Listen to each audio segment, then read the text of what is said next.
নমস্কার বন্ধুরা, মানসী এভরিথিংসে সকলকে স্বাগত জানিয়ে আমি শুরু করছি আজকের রান্নাটি। আজকের রান্নাটি হলো পাস্তা, যেটি সম্পূর্ণভাবে নিরামিষভাবে বানানো হয়েছে সবজি দিয়ে ভেজিটেবল পাস্তা। এই সবজি দিয়ে ভেজিটেবল পাস্তা ঘরোয়াভাবে সহজ সরলভাবে এখানে বানিয়েছি, সেটিই আপনাদের সঙ্গে শেয়ার করলাম। আর আমার চ্যানেলে নতুন বন্ধু দেখে থাকলে অবশ্যই আমার চ্যানেলটিকে সাবস্ক্রাইব করার অনুরোধ রইল। তাহলে চলুন দেখা যাক রেসিপিটা। প্রথমে গ্যাসের মধ্যে আমি কিছু জল বসিয়ে দিয়েছি পাস্তাটাকে সিদ্ধ করার জন্য।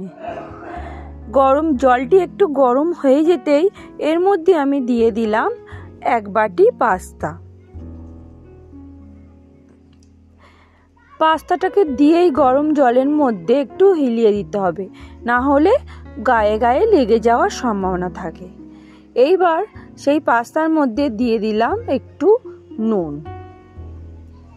এইদিকে কড়াইতে আরেকটি পাত্র বসিয়ে তার মধ্যে জল দিয়ে আমি দিয়ে দিলাম সবজির মধ্যে প্রথমেই দিয়ে দিলাম বিনস আর ক্যারট, দিয়ে আমি এটিকে সিদ্ধ বসিয়ে দিলাম। এখানে কিছু আলু নিয়েছি, ছোট ছোট করে সরু সরু করে কেটে নিয়েছি।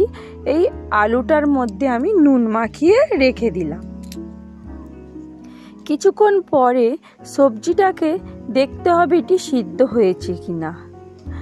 হাত দিয়ে দেখে যদি বোঝা যায় সিদ্ধ হয়ে গেছে, তখনই এর মধ্যে দিয়ে দেব ফুলকপিগুলোকে দিয়ে আমি গ্যাসের ফ্লেমটা বন্ধ করে দেব, দিয়ে কিছুক্ষণের জন্য রেখে দেব। এইদিকে পাস্তাটাকেও দেখে নিচ্ছি যে এটি সিদ্ধ হয়েছে কিনা। হাত দিয়ে দেখলেই বোঝা যাবে যে এটি সিদ্ধ হয়েছে কিনা। এটি প্রপার সিদ্ধ হয়ে গেছে। তাই এটিকে একটি স্ট্রেনারের সাহায্যে জলটাকে ছেঁকে নিলাম, আর উপর থেকে দিয়ে দিলাম কিছু ঠান্ডা জল। এই ঠান্ডা জলটা দিলে পাস্তা গায়ে গায়ে লেগে যায় না। এইবার কড়াইতে তেল দিয়ে দিলাম সেই নুন মাখানো আলুগুলো ততক্ষণ হচ্ছে। এইদিকে দেখে নিচ্ছি সবজিগুলো সিদ্ধ হয়েছে কিনা, ফুলকপিটা সিদ্ধ হয়েছে কিনা হাত দিয়ে দেখলেই বোঝা যাবে। তাই সিদ্ধ হয়ে গেছে, তাই ওটি স্ট্রেনারের সাহায্যে ছাঁকতে দিয়ে দিয়েছি। আর এইদিকে আলুগুলো মোটামুটি ভাজা হয়ে গেছে। এইবার এর মধ্যে দিয়ে দিলাম সবজিগুলো। এবার সবজিগুলো আলু দিয়ে ভালো করে ভাজা করে নিতে হবে। আর এর সঙ্গে অ্যাড করলাম সামান্য পরিমাণ নুন ও একটু হলুদ। ফুলকপিটাকে লাস্টে দিতে হয়, কারণ ফুলকপি সিদ্ধ হতে বেশি টাইম লাগে না, আর আগে একসঙ্গে দিলে ফুলকপিটা ঘেটে যাওয়ার সম্ভাবনা থাকতো। তাই ওইভাবে ফুলকপিটা সিদ্ধ করলে ফুলকপিটা প্রপার সিদ্ধ হবে, কিন্তু দেখতেও ভালো লাগবে এবং গোটা গোটা থাকবে। তাই অবশ্যই যখনই সবজি সিদ্ধ করে নেব, ফুলকপিটা এইভাবে ব্যবহার করলেই ভালো। সবজিগুলো ভাজা হয়ে গেছে। এবার এর মধ্যে দিয়ে দিলাম সেই সেদ্ধ করা পাস্তাগুলো দিয়ে ভালো করে নাড়াচাড়া করে নিতে হবে, যাতে পাস্তাগুলো একটু ভাজা হয়ে যায়।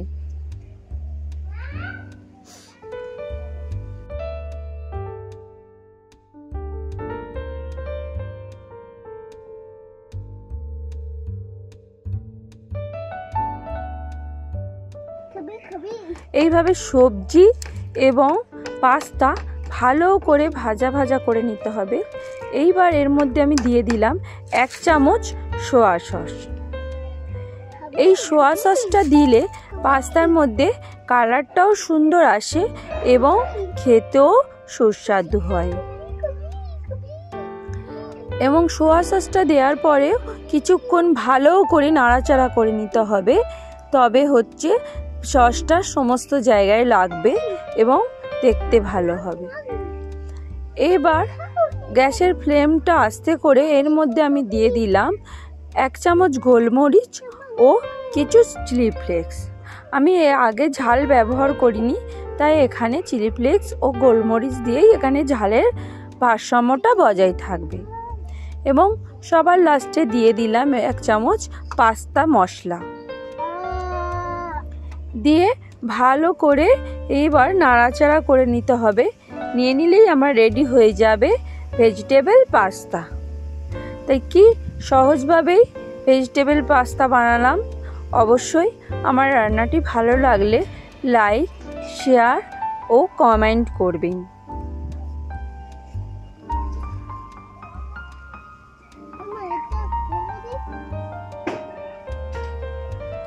এইভাবে ঘরোয়াভাবে সিম্পল সাধারণভাবেই বানিয়ে নিতে পারেন ভেজিটেবল পাস্তা। আর এটাকে গার্নিশিংয়ের জন্য এবং খেতেও ভালো লাগবে, তাই উপর থেকে ছড়িয়ে দিলাম কিছু ধনেপাতা।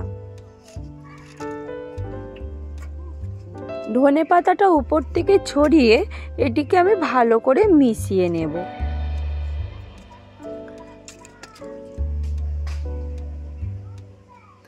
তাহলে রেডি হয়ে গেল ভেজিটেবল পাস্তা।